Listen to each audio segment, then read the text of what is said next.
마가복음 6장으로 6장 14절로 20절까지 그 뒤에 이야기가 이어지는 것은 제가 말씀을 강론하면서 쭉 가도록 하겠습니다. 오늘 이 이야기는 세례 요한이 어떻게 죽음을 당했나.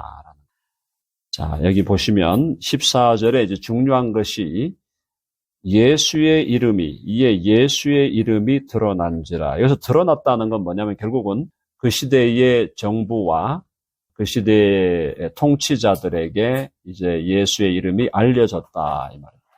그러니까 그동안은 예수의 이름이 그냥 갈릴리에서 그 마을에서 상당히 많은 사람의 추종자를 끌고 다니는 그런 젊은 청년 랍비로 그렇게 알려졌는데, 이 예수의 이름이 결국 무슨 뜻인가 하면은 정부나 그 시대 통치자들에게 위협이 되기 시작했다 이 말이죠. 알려졌다는 것은, 드러났다는 것은 이 친구 그냥 놔둬서는 안 되겠다. 지금 막 보고가 들어오는데 수천 명, 수만 명이 따라다니고 기적을 행하고 또 가르침도 상당히 신비한 가르침을 또 가르치고, 그렇게 하면서 예수 그리스도가 우리가 볼 때 좀 위협이 될 것 같습니다. 그죠? 군중을 몰고 다닙니다. 이 사람이 만약에 어떤 악한 마음을 품으면 어떻게 될까요? 품으면 그 시대 그 정부에게 해롭게 될 것 같습니다. 이런 보고가 올라오는 거죠. 자, 그래서 예수 이름이 드러난지라 헤롯 왕이 듣고 이르되, 요 헤롯 왕은, 헤롯이라는 이 왕이 성경에 많이 나오거든요. 근데 이 헤롯 가문이에요. 헤롯 왕조의 왕들이 여러 왕들이 있는데, 여기 이 헤롯은 예수님이 태어났을 때 베들레헴에서 2살 아래 아이들을 죽였던 그 헤롯 대왕이 있습니다. 그 대왕의 아들 헤롯이에요. 헤롯 안디바라 그럽니다. 근데 어쨌든 이 헤롯, 그 예수님 태어나실 당시의 헤롯이 아니고 그 헤롯의 아들 헤롯이었다. 이렇게 보시면 되겠습니다. 그런데 이제 이 헤롯이 왕이 듣고 이르되 이는 세례 요한이 죽은 자 가운데서 살아났도다. 지금 이 상황은 세례 요한이 이미 죽은 상태죠. 세례 요한이 이미 죽었던 상태인데 이 헤롯 왕이 듣고 이르되 세례 요한이 살아난 거 아니냐, 부활한 거 아니냐, 어떻게 저런 권능을 행하냐. 그러므로 이런 능력이 그 속에서 일어나니라 하고. 근데 이 사람이 왜 이런 얘기를 하냐면은 이 사람이 원하지 않는데 세례 요한을 죽이게 된 겁니다. 결국은 세례 요한을 죽게 한 범인이 이 헤롯이었어요. 그래서 이 사람이 예수님이 저렇게 막 사람들을 끌고 다니고 하니까 이 세례 요한이 다시 부활한 건가? 이런 이제 생각을 하게 되는 겁니다. 헤롯은 그렇게 생각을 했고요. 이 헤롯이라는 자가 머리가 나쁜 인간은 아니었던 것 같아요. 그런데 15절에 보면 15절 다 같이요. 어떤 이는 그가 엘리야라 하고 또 어떤 이는 그가 선지자니 옛 선지자 중에 하나와 같다 하되. 자, 예수님도 물었잖아요. 제자들에게 너희는 사람들이 나에 대해서 누구라 하더냐 물으니까 무엇보다 랍비 선생님을 엘리야로 많이 봅니다. 엘리야로 많이 생각합니다. 아니면 어떤 사람 또 예레미야라 하는 사람도 있습니다. 또 어떤 사람은 여러 선지자들 중에 하나라고 합니다. 그렇게 얘기했는데 그런 얘기들이 바로 이 유대 땅에 회자되고 있었다는 거죠. 자, 그래서 어떤 이는 그가 엘리야라 하고, 엘리야를 왜 처음에 이렇게 얘기했냐? 엘리야가 죽지 않았거든요. 이해되시죠? 엘리야는 살아서 하늘로 올라갔어요. 죽음을 경험하지 않았습니다. 그러니까 죽음을 경험하지 않고 하늘로 올라갔다 보니까 이 사람이 하늘에서 내려올 가능성이 있다. 그 다음에 또 엘리야라는 것이 말라기에 보면은, 구약의 말라기 성경에 보면은 하나님이 엘리야를 보내겠다. 또 이런 말씀이 있다 이 말이죠. 그러니까 이 엘리야가 왔나? 메시아일 수도 있겠지만은 메시아라기보다는 엘리야 같은, 구약의 엘리야라는 것은 구약 선지자들 중에 가장 권능이 센 선지자예요. 가장 권능이 있는, 능력 면에서 엘리야만큼의 능력 있는 선지자가 없었다는 거죠. 그래서 이 엘리야가 왔을 것이다 하는 사람이 있고, 어떤 이는 그가 선지자니 옛 선지자 중 뭐 예레미야라든가 혹은 다른 선지자들 중에 하나와 같다 하되 16절 헤롯은 듣고 이르되 내가 목벤 요한 세례 요한이 그가 살아났다 하더라. 이제 약간 겁을 먹은 거죠. 그죠? 두려워하는 거죠. 강력한 가르침과 강력한 기적과 수많은 대중을 몰고 다닌다 그러니까 세례 요한이 부활했구나 이렇게 이제 생각하게 된 겁니다. 자, 이런 얘기를 하면서 이 전 얘기로 돌아가요. 우리가 드라마도 보면은 현재 드라마로 막 하다가 과거로 회상하는 장면이 나오잖아요. 그거죠, 지금. 이 전에라는 것은 이제 과거에 헤롯이 자기가 동생 빌립의 아내, 이 빌립도 헤롯 대왕의 아들이에요. 헤롯 대왕의 아들. 근데 이 배다른 아들이에요. 그래서 헤롯 대왕이 와이프가 많았습니다. 네, 상당히 많은 걸로 나옵니다. 거의 뭐 10명 가까이 되는 걸로 나오는데, 이 빌립은 여기 나오는 헤롯 안디바의 배다른 형제예요. 배다른 형제. 자, 이 빌립의 아내가 헤로디아인데, 이 헤로디아는 사실은 헤롯과 빌립의 조카입니다. 조카. 지저분하죠. 자, 그래서 이 헤로디아가 빌립이 그러니까 삼촌격이에요. 배다른 삼촌격이야. 빌립과 결혼했다가 이 헤로디아하고 빌립이 이혼을 합니다. 이혼을 하고 나서 또 배다른 형제인 헤롯이 또 헤로디아를 취하게 되는 거예요. 간단하게 말해서 지저분한 집안이다 이렇게 보시면 되겠습니다. 자, 장가든 고로 이 여자를 위하여 사람을 보내어 요한을 잡아오게 가두었다. 그래서 이 헤롯이 여자에게 잘 보이려고 헤로디아에게 잘 보이려고 요한을 잡아서 오게 가두게 됩니다. 그런데 이게 왜 그렇게 됐냐면은 18절 읽어봅시다. 시작. 이는 요한이 헤롯에게 말하되 동생의 아내를 취하는 것이 옳지 않다 하였습니다. 세례 요한이 예언자적인 관점에서 이 헤롯을 책망하는 거예요. 그래서 이는 세례 요한이 헤롯에게 말하되 동생 빌립의 아내를 취하는 것이 옳지 않다 하였습니다. 이혼을 했는데 두 사람이 빌립과 헤로디아가 이혼을 한 상태에서 자기 동생인데 그죠? 동생의 아내를 또 제수 씨를 자기가 취하니까 이게 지저분한 거죠. 하나님 보시기에도 지저분하고 인간적으로 봐도 이건 있을 수 없는 일이다. 이렇게 하면서 세례 요한이 헤롯을 책망을 하게 된 겁니다. 자, 이게 이제 왜 그러면 세례 요한은 헤롯을 책망했는가? 책망해가지고 그게 무슨 영적인 유익이 있었나? 이제 이런 걸 따지게 되면은 조금 이제 여러 가지 논란들이 있을 수 있는데 어쨌든 이 세례 요한을 잡아 죽였던 사람이 이 헤롯이고 이 헤롯이 결국은 예수님도 잡아 죽이게 되는 사람이 되는 거죠. 그래서 바로 이 헤롯이라는 이 인간이 얼마나 헤롯뿐 아니라 그 헤롯 가문, 그 정치적인 가문이 얼마나 하나님을 떠나 있을 때 이런 엉터리 같은 짓을 할 수밖에 없지 않나라는 걸 성경이 보여주는 겁니다.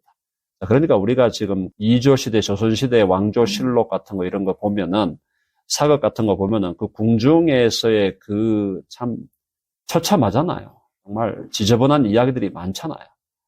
그게 뭐냐? 인간이 아무리 높은 자리에 올라가도 인간의 전적으로 타락한 인간의 본성을 이길 인간은 없다. 한번 해볼까요? 전적으로 타락한 인간. 전적으로 타락한 인간. 그러니까 그들이 무슨 알렉산더 같은 대왕이든지 징기스칸 같은 그런 영웅이든지 아니면 여기 지금 이 헤롯과 같은 왕이든지 어떤 자리에 올라가든 인간이 죄된 자기의 본성을 이길 수가 없다. 그 죄를 이기는 것은 오직 예수 그리스도의 보혈과 그분의 능력이다. 이제 복음서는 바로 이제 그걸 계속 얘기하고 있는 거예요. 고발하는 거죠. 고발하는 겁니다. 자, 이것에 대해서 헤로디아라는 여자도 아주 이상한 여자예요. 이 헤로디아가 19절 읽어봅시다. 시작. 헤로디아가 요한을 원수로 여겨 죽이고자 하였으되 하지 못한 것은, 헤로디아는 이미 요한을 원수로 여겼어요. 왜냐하면은 헤로디아가 헤롯과 결혼한 것에 대해서 요한이 막 책망을 하니까 이 여자 입장에서도 기분이 나쁜 거죠. 자기는 자기대로 뭐 자기 계산이 있어서 결혼했겠지만은, 근데 이 헤롯이 요한에 대한 생각이요, 그런 대로 발랐다는 겁니다. 20절 다 같이요. 시작. 헤롯이 요한을 의롭고 거룩한 사람으로 알고 두려워하여 보호하며 또 그의 말을 들을 때에 크게 번민을 하면서도 달갑게 들으미로라. 그러니까 이 헤롯이 본성이 악하니까 악당 같은 면은 분명히 있는데 이 사람이 지금 세례 요한에 대해서는 좋게 생각하고 있었던 거예요. 두렵기도 하면서 좋게도 생각했다. 거기 보세요. 요한을 의롭고 거룩한 사람으로 알고 두려워하여 보호했다. 거기서 이게 이제 진도를 더 좀 좋은 방향으로 나가야 되는데 어떻게 됩니까? 여기서 이제 무너지는 거죠. 그래서 요한을 의롭고 거룩한 사람으로 알고 두려워하여 보호하며 또 그의 말을 들을 때 크게 번민을 한다는 것은 고민한다는 거죠. 번민을 하면서도 달갑게 들었다. 그러니까 세례 요한에 대해서 이 헤롯은 긍정적인 생각을 갖고 있었던 거예요. 웬만하면 우리가 보호하고 또 저 사람 나를 책망하지만 그래도 윤리적으로 내가 잘못된 것을 책망하니까 나도 그런 얘기는 들을 만하니까 이 시대에 좋은 어떤 선생으로 그냥 잘 이렇게 가면 되지 않겠나. 우유부단한 거죠. 그죠? 우유부단. 성경에서 우유부단하여 사고친 인간들이 많았는데 그 사람이 이 헤롯 하나, 또 빌라도죠. 빌라도도 예수하고 대화를 해보니까, 예수님과 대화를 해보니까 어땠어요? 이 사람이 죄가 없고 이 사람 뭔가 모르게 force가 있고 뭔가 모르게 이 사람이 지금 대화를 해보니까 예사 사람이 아니다라는 걸 빌라도가 느낀 거예요. 느꼈는데 그때 빌라도가 또 누구를 생각하네요. 군중을 두려워하고 또 뭐 당신이 이 사람을 놔주면은 나중에 뭐 가이사 시저에게 우리가 고발해갖고 당신을 또 뭐 그저 강등시키겠다는 등 그런 위협이 오니까 여기서 이제 마음이 헷갈리면서 결단력을 발휘하지 못하고 결국은 빌라도가 사도신경에 영원한 그 이름이 박혀버렸죠. 그러니까 이게 참 그런 거예요. 그러니까 이게 거룩한 방향으로, 선한 방향으로 우리는 꾸준히 가야 된다. 우유부단하면 안 됩니다. 왔다 갔다 하면 안 됩니다. 헤롯도 왔다 갔다 한 거예요. 자, 그래서 21절, 마침 기회가 좋은 날이 왔으니 곧 헤롯이 자기 생일이에요. 헤롯 생일이 되었습니다. 대신들은 이제 뭐 영의정, 좌의정, 우의정 이런 사람들이죠. 그 다음에 천부장, 백부장도 아니고 천부장이면 엄청난 거 아닙니까? 천부장이면 뭐 오늘날로 말하면 거의 별급들이에요. 장성급들이에요. 자, 갈릴리의 귀인들로 더불어 잔치를 벌였어요. 잔치를 벌이는데 헤로디아의 그 딸이 왔다. 22절 다 같이 시작. 헤로디아의 딸이 친히 들어와 춤을 추며 헤롯과 그와 함께 앉은 자들을 기쁘게 한지라 왕이 그 소녀에게 이르되 무엇인지 네가 원하는 것을 내게 구하라 내가 주리라 하고. 참 이게 이제 이 사람이 이제 생일 잔치를 하는데 헤로디아의 딸 하면 이건 뭐야? 헤롯 자신의 친딸이 아닌 거예요. 그러니까 헤로디아가 빌립하고 사이에 나온 딸이에요. 자, 그 딸이 친히 들어와 춤을 추어 헤롯과 그와 함께 앉은 자들을 기쁘게 한지라. 아마 영화 보신 분들 이 헤로디아의 딸이 막 춤추는 거 이거 아마 보신 분들 있으실 거예요. 자, 앉은 자들을 기쁘게 한지라. 왕이 이제 자기 생일 잔치고 자기 얼굴을, 그죠? 얼굴을 어떻게 한 거야? 얼굴을 높여준 거잖아요. 얼굴을 세워준 거잖아요. 자, 그러니까 왕이 그 소녀에게 이르되 무엇이든지 네가 원하는 것을 내게 구하라. 내가 주리라. 소원을 구하라. 23절 또 맹세하기를 무엇이든지 네가 내게 구하면 내 나라의 절반까지라도 주리라. 이 정신 나간 짓을 하는 거죠. 이거 괜한 이런 어리석은 약속을 하고 무슨 나라 절반까지 주고 이런 엉터리 같은 일은. 그러니까 기본적으로 하나님을 두려워하지 않고 하나님을 경외하지 않으면 조금 생각이 깨인 것 같아도 결과적으로 그들의 결정은 어떻게 되는 거예요? 죄로 인한 결정을 따라가게 된다.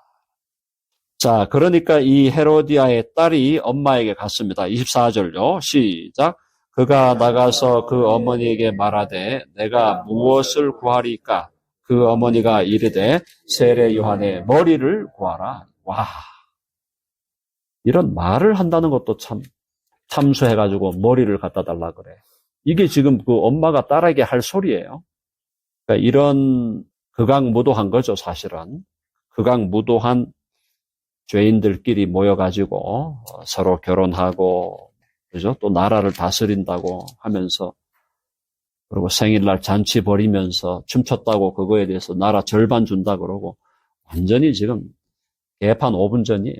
한마디로 말해서. 그래서 머리를 구하라 하니, 이제 25절, 그가 곧 왕에게 급히 들어가 구하여 이르되, 세례 요한의 머리를 소반에 얹어 곧 내게 주기를 원하옵나이다. 야, 얘도 보통 애가 아니에요. 여자애가 어린애, 소녀인데, 소녀 그러는 게 결국 10대 아이인데, 그게 지금 뭐야? 세례 요한의 머리를 쟁반에 얹어가지고 달라. 이게 말이 되는 거예요? 얼마나 악한가? 인간이 얼마나 악할 수 있는가? 인간이 얼마나 악할 수 있는가? 그리고 참 그런 모습을 지금 여기서 성경은 고발하고 있습니다. 지위 고하를 막론하고 전적으로 타락된 죄의 본성을 갖고 있는 인간은 결국은 그들이 선택하는 모든 것이 하나님을 대적하고 다른 사람을 해롭게 하는 결정을 하게 된다. 왕은 근심했어요. 26절요. 다 같이 시작. 왕이 심히 근심하나 자기가 맹세한 것과 그 앉은 자들로 인하여 그를 거절할 수 없는지라. 그러니까 어리석은 절반을 준다 그러고 무슨 소원이든 다 들어주겠다. 그러니까 세례 요한을 죽여서 머리를 달라고 하니까 왕이 심히 근심하지만 자기가 맹세한 게 있고 약속한 게 있고 또 그 앉은 자들로 인하여, 앉은 자들 손님들이죠. 손님들로 인하여 그 얼굴을 또, 그죠? 체면을 또 지켜야 되니까 인하여 그를 거절할 수 없는지라. 결국은 세례 요한을 죽이게 되는데요. 27절 왕이 곧 시위병 하나를 보내어 요한의 머리를 가져오라 명하니 그 사람이 나가 옥에서 요한을 목베어. 28절 다 같이 시작. 그 머리를 소반에 얹어다가 소녀에게 주니 소녀가 이것을 주니라. 모전 여전이라고 할 수 있겠죠. 모전 여전. 자, 그래서 요한의 머리를 가져와라 명하니 그 사람이 나가 옥에서 요한을 목을 베었고 그 머리를 소반에 얹어다가 소녀가 소반에다가 그 머리를 얹어갖고 간다는 게 이게 상상이 됩니까? 응? 얼마나 악하다는 걸 알 수 있어요. 소녀에게 주니 소녀가 이것을 또 그 어머니에게 갖다 주고 어머니에게 주니라. 29절요. 다 같이 시작. 요한의 제자들이 듣고 와서 시체를 가져다가 장사하니라. 세례 요한이 왜 왔죠? 왜 왔습니까? 세례 요한이 왜 왔죠? 그렇죠. 한번 해보세요. 예수님의 길을 예비하기 위해서 와서 세례 요한이 한 것은 광야에서 뭘 외쳤습니까? 회개를 외쳤어요. 회개하라, 천국이 가까웠느니라. 회개의 메시지를 세례 요한이 전했는데 그가 결국은 이렇게 헤롯에 의해서 죽임을 당하게 되는데 어떻게 보면은 이 죽음을 당하는 게 어떻게 보면 참 허무하게 죽음을 당했다 하는 느낌도 없지 않아 있어요. 그렇죠? 그러나 어쨌든 여기서 우리 성경 본문이 마가복음이나 마태나 누가나 이 복음서에서 이렇게 지금 세례 요한에 대한 이 죽음을 기록해 놓은 것은 인간의 죄성이 얼마나 심각하게 타락되어 있느냐라는 걸 보여주는 겁니다. 그 시대의 지도자들, 그 시대에 잘 나간다고 하는 사람들이 바로 이런 타락한 모습을 가지고 있었다. 자, 그럼 우리도 여기서 예외일 수 있는가? 아니죠. 자, 우리가 여기 보면서 헤로디아라는 여자, 또 헤로디아의 딸, 또 헤롯이라는 이 인간, 이런 사람들의 이 어리석음과 또 악함과 교만함들을 우리가 보면서 이것이 그들만의 이야기가 아니다라는 걸 우리는 깨달아야 된다.